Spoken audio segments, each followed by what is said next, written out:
Hello दोस्तों, अस्सलाम वालेकुम। कैसे हैं आप लोग? उम्मीद करता हूँ कि आप सब बढ़िया होंगे। तो सबसे पहले आप इस वीडियो को देखो, लाइक, शेयर, कमेंट ज़रूर करना। अगर इस चैनल पर नए हैं तो सब्सक्राइब करना। तो सजदा करते हैं नमाज में। ये उस जमाने की चीज है जब जमीन फ्लैट थी। केतकर साहब, सजदा अगर यूं जा रहा है तो जमीन तो गोल है। You are missing Kaaba by thousands of mile. जमीन तो गोल है ना, तुम यहाँ सजदा कर रहे हो, काबा यहाँ सजदा यूं जा रहा है। ये फ्लैट ग्राउंड पे ठीक था। जब तक जमीन फ्लैट थी तब तक सजदा सही था। अब गलत है। Wake up to reality. और मशरिक और मगरिब सब अल्लाह ही का है, तो जिधर भी तुम रुख करो उधर ही अल्लाह की जात है। बेशक अल्लाह साहिब वसत है, बाखबर है।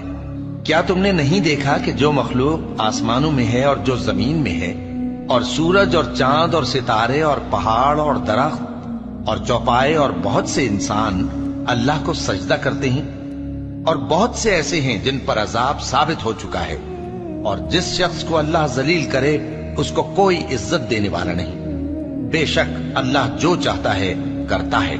क्या इन लोगों ने अल्लाह की मखलूकात में से ऐसी चीजें नहीं देखी जिनके साए दाएं से बाएं को और बाएं से दाएं को लौटते रहते हैं, यानी अल्लाह के आगे आजिजी से सजदे की हालत में रहते हैं। और तमाम जानदार जो आसमानों में हैं और जो जमीन में हैं, सब अल्लाह के आगे सजदा करते हैं, और फरिश्ते भी, और वो जरा गुरूर नहीं करते।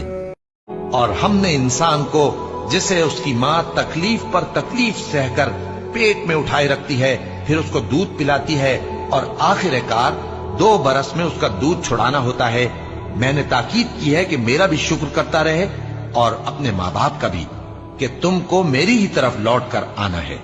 और अगर वो दोनों तुझ पर जोर डालें कि तू मेरे साथ किसी ऐसी चीज को शरीक करे जिसका तुझे कुछ भी इल्म नहीं, तो उनका कहा ना मानना। हाँ, दुनिया के कामों में उनका अच्छी तरह साथ देना, और जो शख्स मेरी तरफ रुजू लाए उसके रास्ते पर चलना। फिर तुमको मेरी तरफ लौट कर आना है, तो जो काम तुम करते रहे हो सबसे तुमको आगाह कर दूंगा। और हमने इंसान को, जिसे और माएं अपने बच्चों को पूरे 2 साल दूध पिलाएं, ये हुक्म उस शख्स के लिए है जो पूरी मुद्दत तक दूध पिलवाना चाहे, और दूध पिलाने वाली माओं का खाना और कपड़ा दस्तूर के मुताबिक बाप के जिम्मे होगा। किसी शख्स को उसकी ताकत से ज्यादा तकलीफ नहीं दी जाती।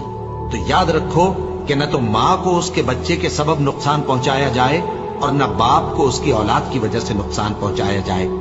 और इसी तरह नानो नफका बच्चे के वारिस के जिम्मे है। और अगर दोनों यानी माँ बाप आपस की रजामंदी और सलाह से बच्चे का दूध छुड़ाना चाहें तो उन पर कुछ गुनाह नहीं। और अगर तुम अपनी औलाद को दूध पिलवाना चाहो तो तुम पर कुछ गुनाह नहीं, बशर्ते कि तुम दूध पिलाने वालियों को दस्तूर के मुताबिक उनका हक जो तुमने देना किया था दे दो। और अल्लाह से डरते रहो, और जान रखो कि जो कुछ तुम करते हो अल्लाह उसको देख रहा है। और माएं अपने